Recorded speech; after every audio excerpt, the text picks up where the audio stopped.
Bir daha salam, artıq biz sizinlə 19-cu dərslikdəyik və bu dərslikdə biz sizinlə PHP-də sabit tiplərdən bəhs edəcəyik.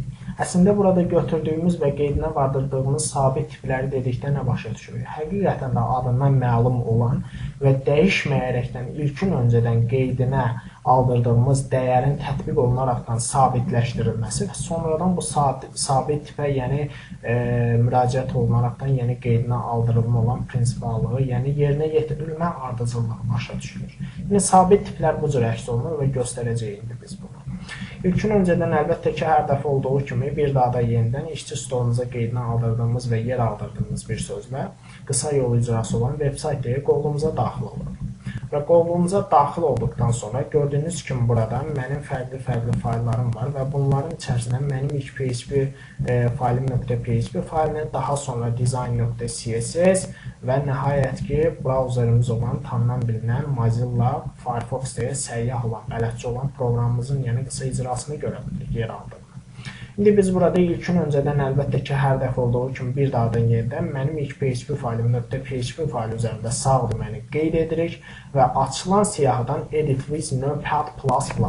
Yəni bu kodlamanı və ya fayl tipini ümumiyyətlə mənim ilk PHP faylim .php ad bölgülüşü olan PHP tipli faylımızı Notepad-ın, yəni qeyd dəftərçəsinin daha da genişləndirilmiş bir forması ilə açılırıq bizlərə və sıxdığımızda artıq yəni pəncərəmizin açıldığını görürük.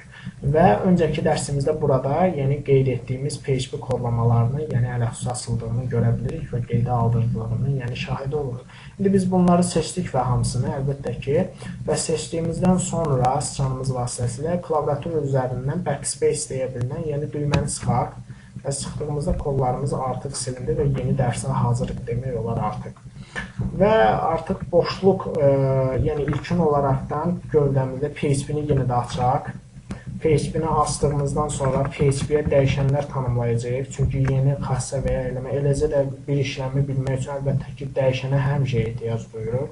Və maksimum n adı altında, maksimum n adı altında bir dəyişən tanımlayacağıq və dəyişənin rəqəm olaraqdan tam ədəd bölgülülüklü, yəni integer tipli 980 rəqəmlə nizamlayacağıq və nizamını aldıracağıq. Alt sətrə düşərəkdən define deyəcəyik burada biz. Baxın, define-i bildirdikdən sonra biz burada nəyə bölgüləyəcəyik biz burada əlbəttə ki, define-i artıq maksimum n adına bildirəcəyik biz burada. Və bu cür bölgüləyək, maksimum n deyək və vergülə, əlbəttə ki, bu burada dəyişənin adı deyil, gördüyünüz kimi sətir tipli bölgünlükdür. Define sonra nizamı aldıracaq və define-i əlbəttə ki, bundan əlavə 980 olan, yəni ədəd bölgülüklü olan rəqəminə bildirək və bölgüləyək.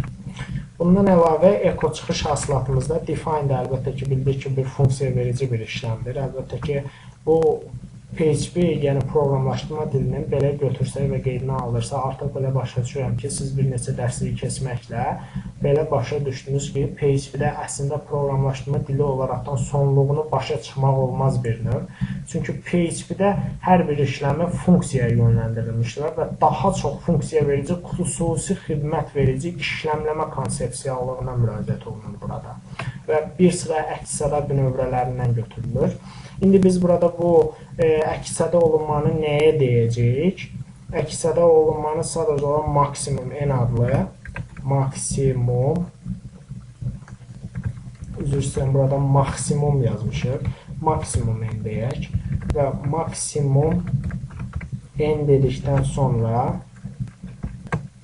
bildirdikdən sonra bunun qeydə alınmasını, daha sonradan da echo vasitəsilə bunun bölgülənməsini qeyd edəcəyik. Yəni, echo BR-ı qeyd edəcəyik biz burada. Sadə bir BR atributu olaraqdan götürülür. Və nöqtəli verdiyimizi əlbəttə ki, unutmayırıq və bu cür formada yəni təşkilini bildiririk. İndi biz burada bunu qeyd etdikdən sonra alt bölgünlüyə düşək bir daha. Yenə də dəyişənimizin adı olan maksimum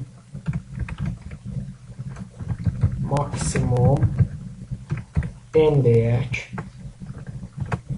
və burada məntiqi bölgülənmə və ya bölünmə olan öncəki dərsimizdən bilinən üzərinə bir rəqəmini əlavə edək. Yəni bərabərdir və üzərinə bir rəqəmi gəlib bərabər edir 1-ə O deməkdir ki, sadəcə maksimum qiyməti gördüyünüz kimi standart olaraq da ilkin dəyişən və tam ədəd tipli bölgülü olan 980 rəqəmi ardıcıllığınadır və bütövlüyünədir. İndi biz bunun üzərinə bir rəqəm gəlini əlbəttə ki 981 rəqəmini alacaqdır qiymət bərabərliyi. Daha sonradan alt sətrə düşür və yenidən eko əks sədamızı dəyişənimizin adı və bölgülü olan maksimum n nizamı alırıq. Maksimum n deyək burada və buna çıxış hasilatımızı bölgülədikdən sonra nəhayət ki PHP-nə artıq biz burada bağlayaq və tətbiqinə vardıraraq təsdiqini götürək və bildirək. Biz bununla nə bildirdik? Əslində ilkin öncədən bir dəyişən tanımladıq və ad bölgülünün maksimum n dedik və bunun tam olaraq da ədəd bölgülüklü olan dəyərini bildirdik. Halbuki burada 980 rəqəmini görə bilirik və bunu nizama alırdıq.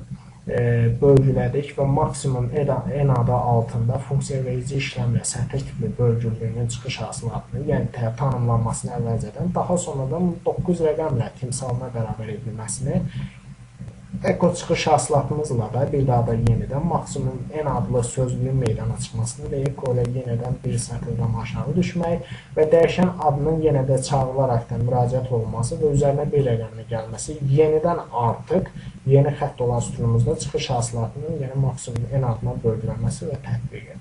İndi biz burada kodlamalarımızı işlədik əlbəttə ki və bununla da artıq kodlamamızı bitirdik və bu dərsimiz çox qısa olacaq.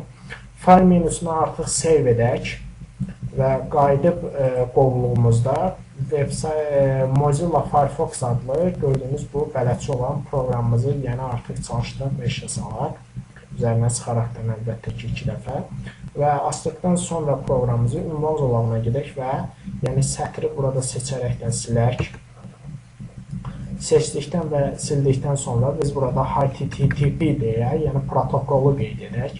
Və protokolu qeyd etdikdən sonra gördüyünüz kimi alt sətr olan bölgülüyümüz olan yerdə, yəni ünvan zolağımızı görə bilirik. İndi mən ünvan zolağımızı, yəni klaviatur üzərindən aşağıya doğru işarələməsi ilə seçdim və ya siz bunu mouse'un kursoru ilə də edə bilərsiniz. Və ünvan zolağımızı seçdikdən sonra artıq enter tuşunu sıxdığımızda baxın, gördüyünüz kimi ilkin çıxış olan, bəyannamə olan hasilatımızda bizlərə əslində bunun yəni bu cür formada 980 rəqəmi cəmliyinə, yəni ilkin əksədə olunmamızın maksimum n adı bütövlüyünə görə məhz 980 rəqəminə bölgüləndiyini, daha sonraki əks-səda bölümü fərqliliyi artım vasitəsilə isə 981 ədəd bölgülülüyü cəminə, yəni tanımlandığını və mənsub edildiyini yəni görə bilirik və bu cür nizama aldırılaraqdan götürülür. Bu dərsimizdə bu qədər və bir sonraki dərslikdə yenidən görüşmək ümidi ilə sağ olun.